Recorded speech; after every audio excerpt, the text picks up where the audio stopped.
예, 여러분 반갑습니다. 오늘 이 시간에는 제가 그 집중력 향상을 위한 팁이라고 해서 제가 이제까지 공부하면서 물론 지금도 공부를 하고 있는 직업에 있습니다만은 공부하면서 느꼈던 집중력 또는 뭐 좀 더 간단하게 하면 암기력 을 어떻게 개선할까에 대해서 얘기를 해보려고 합니다. 저는 서울신학대학교에서 역사를 가리키고 있는 박창훈이라고 합니다. 제가 여러분 이 그림을 보시면은 이제 의아해 하시겠는데, 저희 집에 그 옥상이 있어요. 그래서 옥상에서 화분에 그 심는 걸 좋아해요. 그래서 이렇게 따먹는 걸 좋아하는데 또 키우고 허브도 키우고 하는데, 특별히 이번 여름에는 복분자를 많이 따서 먹었습니다. 한 2, 3년 전에부터 이제 복분자를 키웠는데 한 번도 열리지 않더니 이 화분이 이제 복분자가 번식력이 세거든요. 그래서 화분 하나였던 것을 2개, 3개 이렇게 키우고 또 작년에는 이제 추우면 이제 안으로 들여놨었거든요. 근데 귀찮기도 하고 또 겨울을 놔야지 또 나무가 튼튼해진다 그래가지고 밖에다 놨더니 정말로 밖에다 키웠더니 겨울을 잘 견디고 나서 이번 여름에 복분자를 잘 맺었어요. 그래서 화분 3개에 키우니까 어떨 때는 뭐 하루 아침에 잠깐 가면 막 한 10개, 15개, 20개 뭐 이렇게 딸기도 하고 그렇게 쭉 한 달 가까이 많이 땄습니다. 근데 문제는 뭐냐면 이 옥상에 있으니까 새들이 와가지고 따먹는 거예요. 근데 새들이 제대로 먹으면 몰라요. 이게 지가 먹고 좀 쉬면 바닥에다 뱉어놓는 거예요. 그래서 이제 한동안은 새보다 먼저 일어나가지고 내가 먼저 따먹어야 되겠다라고 생각한 거죠. 그러다가 우연히 그 농촌 지역에 농사 짓는 지역을 갔더니 이런 문제를 저만 겪는 게 아니라 대개 과수원을 하시는 분들이 새 때문에 골머리를 썩는 사실을 제가 발견했어요. 그래가지고 보니까 이런 매연, 그죠? 독수리연을 날리는 거예요. 그럼 새들이 무서워서 안 오죠. 또 한 가지 방법은 이렇게 그물을 쳐놓는 거예요. 그물을 쳐놓으면 새들이 이제 잡히니까 안 올 거다라고 생각해서 저도 이 그물을 쳐야 되나 뭐 이렇게 여러 가지로 고민을 하다가 우연히 그 글을 그물 친 이후의 후기를 읽어봤어요. 그랬더니 우리가 보통 새 그러면 새 땡땡땡 그래가지고 기억력이 아주 없는 사람들을 얘기하잖아요. 우스갯소리로. 그런데 새 갖고 있는 기억력 거의 없다라고 제로에 가깝다고 생각하잖아요. 그런데 그게 아니라는 거예요. 새들도 이렇게 그물을 쳐놓으면 그물 쳐놓는 그 모퉁이에서 그물을 딱 들쳐가지고 안으로 들어간답니다. 그래서 지가 먹고 싶은 열매를 따 먹어요. 그리고 이제 제대로 먹지도 않아요. 이렇게 상처를 넣어놓죠. 그리고 다 먹고 나면 그물을 딱 들추고서 나간다는 거예요. 새들도 그 정도 기억력은 있다는 거죠. 예, 그래서 정말로 그 과수원 하시는 분들은 새들이 와가지고 상처를 내놓으면 이게 상품 가치가 떨어지잖아요. 팔 수가 없잖아요.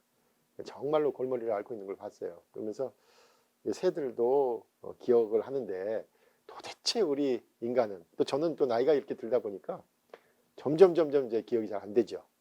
그래서 사실 저도 이번 강의를 준비하면서 저는 어떻게 기억력을 개선시킬까를 고민한 거예요. 그래서 여러분에게 3S로 한번 팁을 드리려고 합니다. 첫째는 스토리텔링입니다. 스토리텔링. 예, 특별히 이제 여러분의 감각을 활용하는 게 좋겠습니다. 어떤 단어나 어떤 사건이나 어떤 사람 이름이나 특별히 요즘 얼마나 어렵습니까? 뭐 하나 개설하려고 해도 아이디하고 패스워드를 바꿔라, 또 3개월마다 바꿔라, 또 어카운트마다 또 달라요. 어딘 특수 문자를 꼭 넣어라. 그러니까 여러분도 그러겠지만 저도 그 아이디하고 패스워드를 기록한 것만 가지고도 노트에서 여러 개를 써가지고 메모에 남겨야 되잖아요. 잊어버리니까. 그러니까 이제 이걸 스토리를 만들어라. 이런 것들을 기억하기 위해서는 스토리를 만들어라 라는 거예요. 처음에는 감각을 활용하라 이거죠. 아까 허브 농사 제가 짓는다 그랬잖아요. 그 냄새 중요합니다. 냄새가 어떤 기억을 일으키죠. 저는 중년분들의 세미나에 한번 갔는데 저는 그런 얘기를 좀 했어요. 나이가 들고 그러면은 이제 땀 냄새도 나고 그러니까 좀 비싸지 않은 향수 같은 걸 꼭 뿌리시면 좋겠다. 그래서 그 냄새가 나면은 누군가를 기억할 수 있게 떠올리는 것도 하나의 방법이다. 저희 허브 키운다 그랬죠. 제가 이제 월계수나무도 키워봤는데 월계수나무는 제가 이제 월계수나무 냄새가 도대체 뭐냐 한참 이제 맡으려고 했는데 나무가 제대로 있을 때는 그 냄새를 모르겠더라고요. 전혀 냄새가 안 나요. 근데 최근에 이제 내놓으면서 이제 나무 이파리들이 떨어져가지고 그걸 말려서 나중에 음식하는데 쓸까 해가지고 한 곳에 말려놨더니 이 마르고 나서 이게 분지르니까 월계수 냄새가 나더라고요. 그래서 삼겹살 같은데 구울 때 이렇게 나는 그 냄새가 나더라고요. 그 냄새. 그렇죠? 냄새. 그렇죠. 소리. 또 여러분 외워야 될 단어를요. 이야기를 해서 그걸 내 귀로 듣는 것, 기억력을 높이는 것입니다. 특별히 이제 그 감각 가운데서도 스토리텔링을 하려면 시각 이미지를 활용하라 이렇게 말씀드리고 싶어요. 시각 이미지. 그래서 눈에 보이는 형태로 그래서 시간 기억하기 어렵죠. 저는 역사를 하는 사람이라 사실은 그 연도 외우는 거 참 많이 해야 됩니다. 그러니까 장소 또 그거 거기 갖고 막 이러잖아요. 지명 외우는 거 어렵죠. 사람 이름 잘 안 외워지죠. 물건 또 사건을 떠올리면서 리스트를 만드는 거 참 중요합니다. 그래서 리스트를 만들어서 흐름도를 쭉 만들어 보는 거죠. 그래서 사실은 여러분 그 이제 저희 학교 같은 경우는 이제 다음 주가 중간고사 기간이긴 한데요. 여러분 시험 준비할 때도 교수님이 내주신 쭉 강의하셨던 것 가운데서 중요 개념들을 이렇게 하나씩 적어보고 그 개념을 흐름에 따라서 이렇게 이야기를 만들어 보는 걸 하면 기억력의 개선이 됩니다. 이게 사실은 그 이제 표상하라 이렇게 좀 어려운 철학적 용어로는 표상하라 이렇게 돼 있어요. 어떤 단어를 떠올리면 그림으로 그려봐라 이거예요. 그리고 그 그림을 흐름도로 만들어봐라 라는 것인데 제가 초등학교 다닐 때 저는 국민학교를 다녔습니다만은 지금 초등학교라고 하죠. 그 초등학교 다닐 때 처음 국사 역사도 아니에요. 국사를 배울 때 가르쳐줬던 그 선생님이 계셨어요. 제가 다니던 교회의 선생님이셨는데 아마도 아이들 공부를 가르쳐 주셨던 것 같아요. 그래서 학교 끝나고 가서 과외 아닌 과외를 한 거죠. 그때 국사 시간을 이걸 가르쳐 주셨는데 그때 이제 이 나라들이 생소하니까 지금이야 보면 이제 어디 많이 익은 이름이지만 그 당시는 아주 생소한 이름이어가지고 특별히 이제 사만, 마한, 변한, 진한을 외우는데 잘 안 외워지는 거예요. 이게 사실은 이제 백제, 가야, 신라의 그 전 단계 모습이죠. 고대 왕국으로 변하기 전에 이제 그 나라들인데 그때 선생님이 가르쳐준 방법이 있어요. 외우라고. 근데 그 방법을 그때는 에이 뭐 그렇게 외워 그랬는데 지금 제가 50이 넘어서 50대 중반인데 지금까지 외우고 있잖아요. 그때 선생님 가르쳐준 방법은 뭐냐면 마한, 변한, 진한 이 순서대로 백제, 가야, 신라 이렇게 변하는데 마술사가 변해서 진돗개가 됐다. 그러니까 마한, 변한, 진한 그렇게 이야기를 만든 거예요. 그게 여기 지금까지 나잖아요. 마한이 어디 들었나? 진한이 어떻게 됐나? 그렇지만 백제, 가야, 신라 순서로 해서 마술사가 변해서 진돗개가 됐다. 그러니까 효과가 있었던 거죠. 50년 가까이 된 지금까지 기억하니까. 그렇죠? 그러니까 이런 식으로 여러분이 외워야 될 것들, 그것이 시험이 됐건 또는 무엇이 됐건 외워야 될 것들을 이렇게 이미지를 만들고 저 같은 이제 지도를 만든 거죠. 지도가 이미지가 되겠고 거기에 대해서 스토리, 마술사가 변해서 진돗개가 되었다는 식으로 그 외워야 될 단어들을 나열해서 흐름도를 만들어 보는 것 중요한 방법이겠죠. 또 하나 방법은 제가 대학교 1학년 때 읽었던 책인데요. 그 책은 철학 에세이라는 책이었습니다. 일본 사람이 지은 책이라 거기에 나온 일본 속담입니다. 그 속담은 뭐냐면 바람이 불면 통장수가 돈을 번다라는 거였어요. 사실 이게 이제 억측이죠. 바람이 부는 것과 통장수가 돈을 버는 것은 사실 관련이 없죠. 근데 이제 이 철학의 에세이에서 하고자 했던 건 뭐냐면 우리가 겪고 있는 일들이 이렇게 연관될 수 있다라는 거예요. 관계가 없을 수도 있죠. 그게 억측인데 억측의 억측을 묶어놔도 얘기는 된다라는 것이고 또 관련이 없을 수도 있고 관련이 있는 것도 있고 그러니까 사물을 좀 넓게 봐라 또 전후 좌우 잘 살펴봐라 이런 취지의 속담일 겁니다. 또는 까마귀 날자 배 떨어진다 뭐 전혀 관계가 없지만 동시에 일어나는 일처럼 또는 나비 효과 뭐 이런 말들도 이런 류의 말이죠. 그림을 보면 제가 요번에 이제 찾았는데 그림을 보면 이제 그 얘기가 왜 이렇게 되냐 하면 그 이제 바람이 많이 불면 먼지가 많이 날리지 않겠습니까? 그 그림에도 나오듯이 먼지가 많이 날리겠죠. 먼지가 많이 날리면 이게 결국 사람 눈에 들어오잖아요. 그러니까 사람 눈에 들어오면 이 눈병이 많이 생기겠죠. 그리고 이제 바람이 그 눈병이 생기면서 결국은 시각 장애인이 될 거 아니에요. 그러니까 바람이 많이 불면 결국 먼지로 인해서 시각 장애인들이 많이 생긴다. 근데 이제 되게 이제 일본이 그 당시에 옛날에 시각 장애인들이 할 수 있었던 직업이 주로 이제 악기를 연주하는 사람이었다는 거예요. 악기. 특히 일본에는 삼미선이라고 기타같이 생겼죠. 기타같이 생긴 삼미선. 그게 이제 세 줄로 돼 있을 거예요. 제가 알기로는 세 줄로 된 기타와 같은 악기를 연주하는데, 근데 이 삼미선이 많이 필요하지 않겠습니까? 그래 이 삼미선이 많이 필요한데 이 삼미선을 뭐로 만드냐면 고양이 가죽으로 만들어요. 고양이 가죽으로. 그러니까 이제 고양이를 많이 잡겠죠. 그러니까 고양이를 많이 잡으면 상대적으로 쥐를 많이 못 잡겠죠. 그리고 쥐가 많아져 버리겠죠.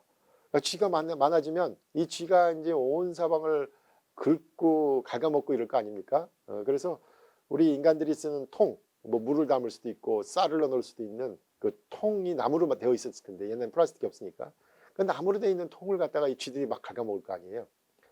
결국은 이제 그렇게 되면 이제 사람들은 새로운 통이 또 필요할 거 아니에요. 그래서 통 만드는 사람이 이제 우리 흔히 말하듯이 대박 칠 거다 이거죠. 장사가 될 거다 이거예요. 그래서 속담은 처음부터 바람이 불면 통장수가 돈을 번다 이렇게 연결이 된 거예요. 전혀 관련이 없죠. 그렇지만 이렇게 얘기를 해놓으면 말은 될 수가 있어요. 그래서 이렇게 어떻게 보면 이미지로 만들어서 기억하면 전혀 관련이 없는 것 같지만 이야기를 통해서 연결을 시킬 수 있다는 거죠. 기억할 수 있습니다. 이야기 만들기 통해서 기억력을 높일 수 있습니다. 첫 번째 S는 스토리텔링입니다. 스토리텔링을 한번 시도해 보시라는 거고요. 예, 두 번째는 서바이벌입니다. 여러분에게 지금 그림으로 보여드린 것은 미국 화폐입니다. 미국 화폐를 찍어내는 이제 그 당국을 우리가 민트라 그러더라고요. 민트. 그 민트에서 찍어내는 것이 있는데 특별히 이제 동전을 찍어내는데 그 동전에서 뭐 여러분 그 익숙하신 분은 금방 알겠지만 미국 돈에서 조금 이상한 부분이 하나 있는데 25센트 쿼터하고 10센트를 다임이라고 하고 5센트 니크 또 1센트를 펜이라고 하는데 뭐 대개 이제 사이즈별로 큰 것이 큰 돈이고 작은 게 작은 돈이면 좋겠는데 이게 이제 미국 뭐 예화에도 많이 나오는 얘기예요. 10센트 다임이 작고 5센트 니클이 커요. 다시 말하자면 가치가 큰 게 사이즈가 작아요. 처음에 이거 되게 혼동이 됩니다. 그리고 이제 1센트하고 거의 크기가 같고 1센트는 물론 가벼워요. 가벼워서 금방 구분되고 색깔이 이 색깔이 동색깔이 나니까 금방 구분이 되는데 이 은빛이 나는 세 가지에서 특별히 다임하고 니클을 구분하는 게 처음에 많이 어려워요. 그런데 이제 금방 구분할 수 있는 방법이 뭐냐면 여러분이 여행을 가서 잠깐 머물면 사실 잘 모르죠. 우리가 해외여행 가가지고 그 환전해가지고 하는데 사실 그 긴가민가 하잖아요. 이 사람이 바가지 씌운 거 아니야? 내가 괜히 비싸게 산 거 아니야? 맨날 그런 고민하는데 그거 확인하다 보면 여행을 못하니까 이제 대충 넘어가요. 여행할 때는. 근데 여러분이 거기 가서 1년이고 2년이고 10년이고 산다고 생각해 보세요. 여러분의 생존과 관련 있는 것입니다. 그래서 여러분하고 절박하기 때문에 이거 한두 번 안에 그냥 깨우쳐요. 그러니까 그 이유는 뭐냐면 여러분의 필요, 여러분의 손익, 여러분의 어떤 경우는 여러분의 생명을 담보할 경우에는요. 그것에 대한 기억력은 증가될 수밖에 없다는 겁니다. 그래서 내 삶과 깊은 관련이 있는 것은 기억합니다. 서바이벌. 여러분 영어를 잘하고 싶으면 어떻게 하라는 거예요? 서바이벌 잉글리시를 하라는 거 아니에요. 여러분 그 연수 갔는데 연수 가서 영어 잘하려면 한국 사람들 없는 데로 가야죠. 제일 안타까운 게 그 연수 가가지고 한국말만 들어가지고 오는 경우들이 있어요. 가보면 그 12명 있는 한 클래스에 한국 사람이 10명이야. 그러면 수업 시간에 좀 영어 하다가 뭐 거의 또 한국말 만들죠. 사실은 영어를 할 수밖에 없는 상황 또는 중국어를 하면 중국어를 할 수밖에 없는 상황으로 몰고 가야 서바이벌이 되고요. 그때 실력이 늘립니다. 한국말도 할 수 있고 외국어도 할 수 있는 상황을 가면 당연히 한국말 하죠. 그게 더 내가 편한 것이니까 그렇으면 안 늘립니다. 외국어를 늘리면 서바이벌로 하러 가. 그러니까 그런 이해관계 또 선입관계 또 생명과 직결된다고 생각하는 순간에는 그것이 절박해질 수밖에 없고 늘게 되어 있습니다. 제가 교통사고를 뭐 큰 교통사고는 아니지만 그 가벼운 교통사고를 몇 번 겪어봤는데 여러분 그 교통사고 나면 공통적으로 하는 얘기가 있습니다. 이렇게 저하고 부딪힌 차가 이렇게 오는 게 보여요. 거의 슬로우 비디오로 슬로우 모션으로 보입니다. 왜 그럴까요? 위기 상황에서는요 우리의 기억력이 증대돼서 뭐 몇 컷이라 그래요? 그 24컷, 36컷으로 확대돼 가지고 순간순간을 더 기억하려고 한다는 거죠. 우리가 시험도 그렇잖아요. 당일치기, 초치기 아주 효과적이잖아요. 막 그 앞에서 외우는 게 왜? 절박하니까. 그래서 서바이벌이라는 얘기는 결국 뭐냐면 그 내가 어떤 것을 집중하고 외워야 되고 할 때 그 문제를 중요한 순간으로 여겨야 되는 거죠. 여러분 중간고사 준비합니까? 기말고사 준비하십니까? 이 시험이 나하고 정말로 절박해야 열심히 잘 외워지는 거예요. 만남도 마찬가지예요. 여러분이 누군가 정말로 좋은 사람이 있으면요. 그 사람이 좋아하는 것 기억하죠. 싫어하는 것 기억합니다. 좋아하는 말 기억합니다. 좋아하는 음식 기억하죠. 결국은 이 만남에서 정말로 나와 깊은 관련이 될 때에 그 만남을 유지하기 위해서 기억하게 되죠. 도전도 마찬가지입니다. 여러분이 어떤 자격증이나 또는 어떤 앞으로 더 상급 학교에 진학을 한다라고 얘기할 때 이 도전을 하면 할수록 그 성과를 위하여서 집중할 수밖에 없죠. 경력도 마찬가지입니다. 여러분이 어떤 자격증을 딴다든가 할 때에 그 절박해질수록 그 집중력은 늘어날 수밖에 없습니다. 그러므로 두 번째 서바이벌에서는 여러분이 어떻게 보면 그저 그렇게 어제 같은 오늘 같은 내일이 아니라 오늘이 다르고 내일이 다르고 또 모레가 다른 도전할 수 있는 뭐 회사를 만들다든지 창업을 한다든지 이런 도전할 때 여러분이 집중력이 증대되는 거예요. 그러니까 시작해야죠. 예, 그런 도전에 나서라라는 것이 서바이벌의 말이라고 얘기할 수 있어요. 마지막으로 세 번째 S는 이게 원래 repeat이라는 단어인데 제가 이걸 S로 만들려고 무진해를 썼어요. saying more than once. 한 번 이상 말하기. 반복하라 이겁니다. 반복하라. 첫 번째 제가 뭐라고 말씀드렸습니까? 스토리텔링 말씀드렸고요. 두 번째는 서바이벌. 그러니까 여러분의 직접적인 관련이 있음을 기억해라. 또 관련 있게 만들어라 이거예요. 그렇게 몰고 가라 이거죠. 세 번째는 saying more than once. 한 번 이상 말하라라는 거예요. 여러분 있는 거 잊어버리는 거 두렵죠. 사실 이제 나이가 드니까요. 잘 잊어버리고 이제 점점 이렇게 잊어버리는 게 만성화되고 일상화된다라고 생각하니까 점점 두렵죠. 어떻게 보면 인간의 말년의 모습 가운데서 제일 안 걸렸으면 하는 게 망각에 빠지는 병 또는 잊어버리는 병에 걸리지 않았으면 하는 거잖아요. 나만 괴로운 게 아니라 주위 사람들을 괴롭게 하니까. 그런데 사실은 인간은 망각의 동물입니다. 잊어버리는 것 겁내지 마십시오. 있는 것 당연합니다. 그럼 어떡하냐? 있는 것은 있는 것대로 보내고 계속해서 새로운 것들을 익히면 되는 거예요. 영어 단어를 예를 들까요? 일주일 전에 외운 단어 잘 기억이 안 나요? 그럼 지금 또 외우면 돼요. 새로운 단어들. 그러니까 반복하는 것을 겁내지 말라 이거예요. 어저께 10개 외웠는데 뭐 한 5개밖에 기억이 안 나요? 그럼 오늘 10개 외우고 또 5개 잊어버리면 되는 거지. 그러니까 어떻게 보면 그렇게 해서 평균을 유지할 수 있잖아요. 그러니까 잊어버린 것만큼 새 것을 주입하면 되는 거예요. 그러니까 일단 기억력이 없어가 아니라 잊어버린 거 잊어버린 대로 놔두고 그래서 미국 속담은 let bygones be bygones 그러거든요. 지나간 일은 지나간 일이야 라고 얘기할 때 하는 것처럼 지나간 것은 잊어버리고 거기에 대해서 뭐예요? 새로운 것들을 익히는 그래서 평균을 유지하는 것이 정말로 중요하다라는 겁니다.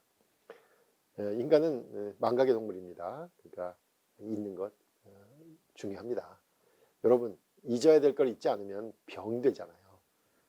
되게 잊지 못하는 것 가운데 하나는 나에게 섭섭하게 했던 사람은 기억하잖아요. 그래서 꼭 안갚음하고 싶고 병되죠. 섭섭한 거 어쩔 수 없죠. 근데 잊어야 돼요. 잊어야 건강하게 되는 것이죠. 또 그것만이 아니라요. 내가 은혜를 베풀었는데, 내가 좀 호의를 베풀었는데 저 친구가 모르는 것 같아. 왜 내가 이렇게 호의를 베푸는데 감사한 줄 모를까? 이런 생각이 들면 이것도 가슴 아픕니다. 그래서 오래 갑니다. 그 사람 볼 때 되게 불편하고 저 친구는 인격이 덜 됐나? 왜 저렇게 맨날 베푸는 건 나만 베풀고 자기는 받을 줄밖에 모르지? 또 받은 걸 감사할지도 모르네. 그러니까 그럼 그 관계가 점점점 서먹해지고 깨지거든요. 잊어야 돼요. 잊고 사실은 새로운 날, 새로운 만남으로 기대를 가져야 되는 것이죠.